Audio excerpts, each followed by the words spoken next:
de YouTube. Ahora les presento una vocecita muy fea.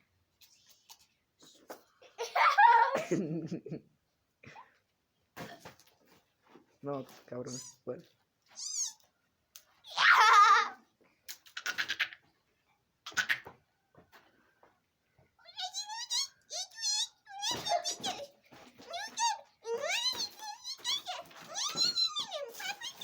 Voy a dejar la carpeta. Adiós.